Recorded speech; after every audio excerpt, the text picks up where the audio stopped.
문맹률 90%에서 문화 강국으로 한글이 대한민국을 깨우다.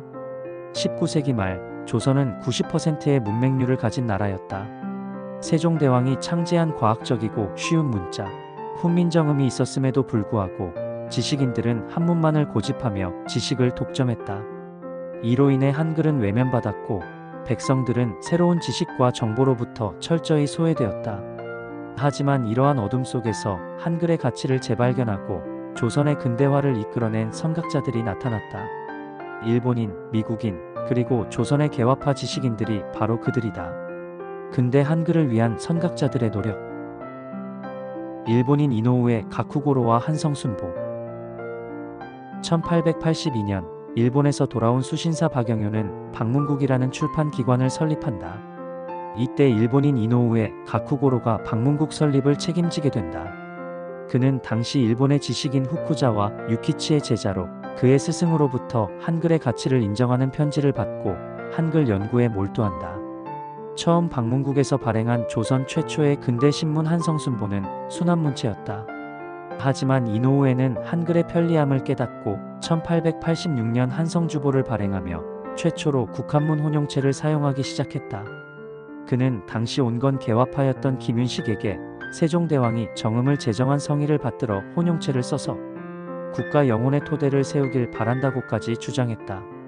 이노우에의 노력은 가보개혁 정부에 의해 국한문 혼용체가 왕명을 비롯한 각종 공문서의 공식 표기 문자로 채택되는 결과로 이어졌다. 미국인 선교사 헐버트와 한글의 대중화. 1886년 조선에 온 미국인 선교사 호머 헐버트는 조선의 높은 문맹률을 보고 안타까워했다. 그는 한글의 가치를 알아보고 대중보급에 적극적으로 나섰다. 1891년 그는 순한글로 세계지리서 3인 필지를 출판하며 조선 원문이 중국 글자에 비해 훨씬 편리하지만 도리어 원문을 없이 여기니 매우 안타깝다고 말했다. 헐버트는 자신이 발행하던 잡지 코리안 리포지터리에 한글에 대한 논문을 꾸준히 싣고 한글 보급을 위한 노력을 멈추지 않았다. 그는 한자를 신분과 특권의식을 고착시키고 게으름을 낳게 하는 문자로 규정하며 한글의 우수성과 필요성을 역설했다. 훗날 그는 웨스트민스터 사원 대신 한국에 묻어달라는 유언을 남겨 서울 양화진 외국인 묘역에 묻혔다. 근대 조선 지식인들의 각성. 윤치호, 서재필과 띄어쓰기.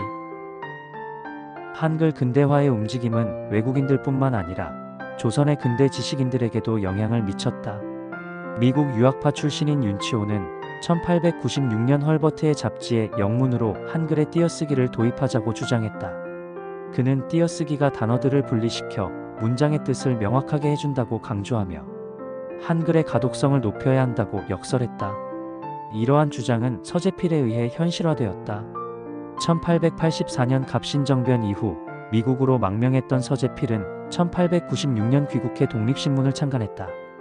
독립신문 창간호에서 그는 모두 언문으로 쓰는 것은 남녀상하, 귀천이 모두 보게 하며 또 구절구절을 떼어쓰기는 알아보기 쉽도록 함이라라고 밝히며 순 한글과 띄어쓰기를 신문의 기본 원칙으로 삼았다. 한문으로 쓴 투고는 아예 받지 않겠다고 선언하며 한글 보급에 대한 확고한 의지를 보여주었다. 대한민국, 문맹을 넘어 문화 강국으로. 건국 이후의 문맹 퇴치 운동. 일제 식민지를 거치면서도 문맹률은 크게 개선되지 않았다. 1945년 해방 직후 조선의 문맹률은 78%에 달했다. 10명 중 8명이 글을 읽지 못하는 상황이었다. 하지만 대한민국은 건국 이후 이 문제를 해결하기 위해 국가적 노력을 기울였다. 미군정은 각 시군에 국문 강습소를 설치하여 문맹 퇴치 작업을 벌였다. 그 결과 미군 철수 시점인 1948년 문맹률은 41%까지 낮아졌다. 이어 한국전쟁 중인 1953년 대한민국 정부는 민주국가의 건전한 진전을 기함에는 그 나라 국민 전체의 지적 수준 여하가 절대적인 근본 요소라는 인식 아래 문맹 국민 완전 퇴치 계획을 수립한다. 문교부, 내무부, 국방부 등 정부 모든 부처가 총출동하여 전국에 국문 강습소를 설치하고 한글 교재를 배포했다. 이처럼 전 국가적인 노력 끝에 1958년 말 대한민국의 공식 문맹률은 4.1%라는 놀라운 기적을 만들어냈다. 한글이 낳은 기적, 문화 강국 대한민국. 한글을 깨우친 대한민국 국민들은 새로운 지식과 문화를 흡수하고 스스로 문화를 창조하기 시작했다. 500년간 억눌렸던 문화 창조력이 폭발적으로 터져나온 것이다. 그 결과 우리는 BTS와 블랙핑크로 대표되는 한류 문화를 세계에 전파하는 문화 강국이 되었다. 또한 한글의 가치는 전 세계적으로 인정받고 있다. 1997년 2692명에 불과했던 한국어 능력시험 지원자는 2022년 35만 명을 훌쩍 넘겼다. 이는 한글이 단순한 언어를 넘어 세계인이 배우고 싶어하는 매력적인 문화 콘텐츠가 되었음을 보여준다.